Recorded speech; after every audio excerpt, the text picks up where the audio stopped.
However, we still need to add our tints and shades. So please pay close attention. This might seem a little tricky, but it's actually probably the easiest part of this entire tutorial that we're doing. So make sure you have nothing selected by clicking away. Again, to deselect anything you have selected, you simply move your mouse outside of that selection and click to deselect it. We're going to use the circle tool again. Now, what we want to do is set our colors to white in the foreground and black in the background, because we're going to create a few circles here actually to complete our tints and our shades in the center.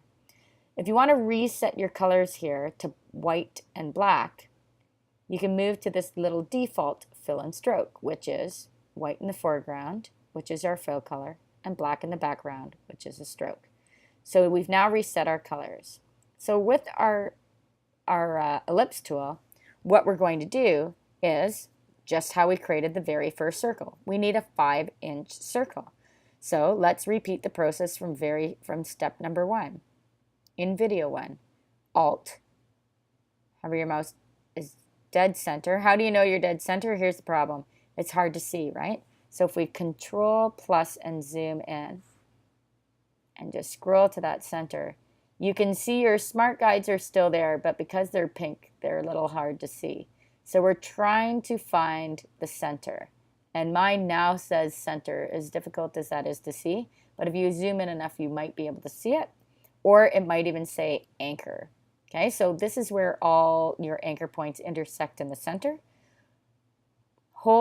Click and hold Alt, and click to get this ellipse box again, the Options tab. Now it's picking up the last size you did, which was 5 inches, so we'll click OK. Control 0 to see your results. Awesome, you have a perfect white circle sitting on top.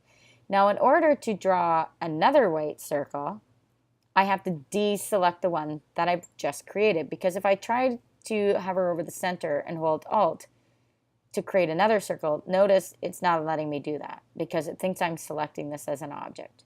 So once again, you need to click away, but we need our black arrow in order to deselect that. So you can toggle back and forth from any tool in this toolbox to the last arrow you had selected by simply holding down the Control key. So notice I have the circle tool, hold Control, it turns into the black arrow, allowing me to click to deselect the object, let go of the Control key, I'm back to my circle tool. So now I'm going to hover over the center. How do I know? Well, all I have to do is hover there and allow the smart guides to tell me where I am.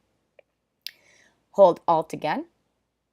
This time I want 3.75 by 3.75 inches and click OK. I now have a circle that I'm going to literally cut out of this background circle. But first, I need one more circle to produce this. So Control, click to deselect, let go of Control to bring back my circle tool, hover over dead center one more time, Alt click, and this time I need 175. So 1.75,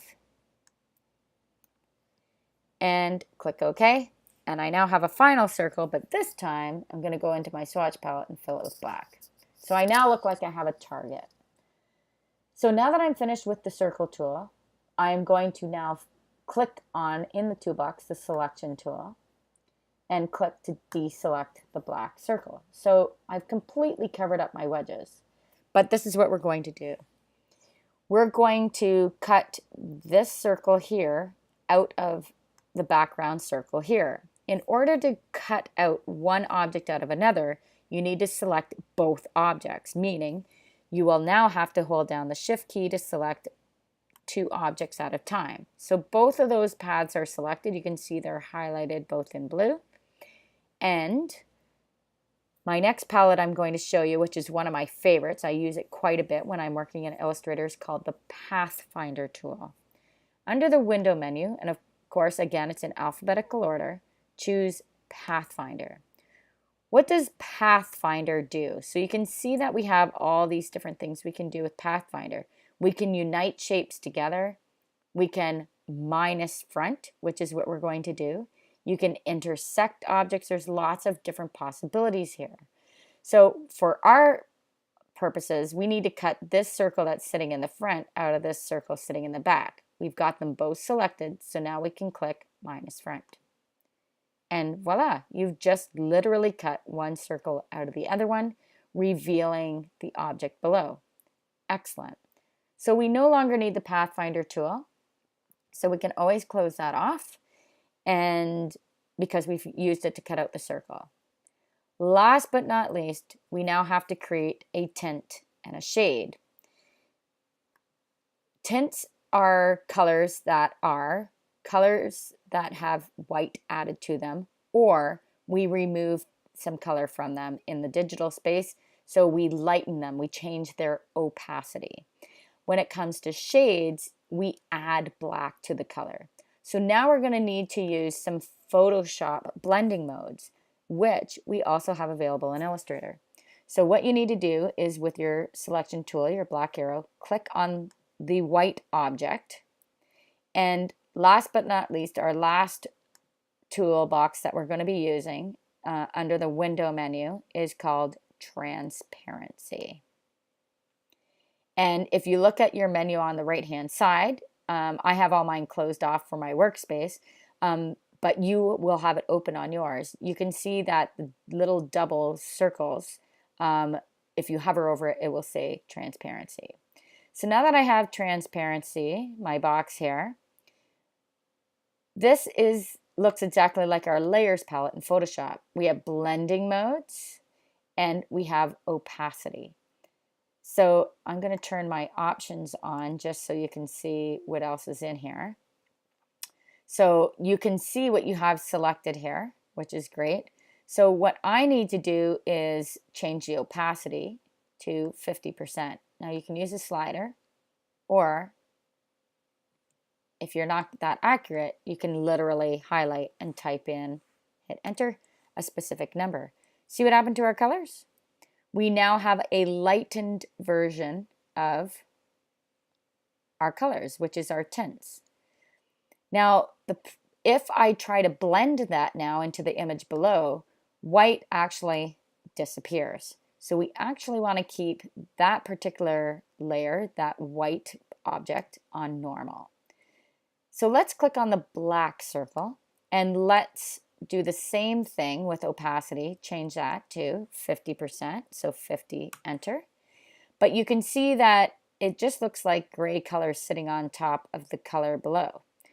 We need to mix the black into the color below. So just like our model makeup assignment, we went into the layers palette. So consider this our blending modes that look like our layers palette, and we chose multiply in order to blend one layer into the next.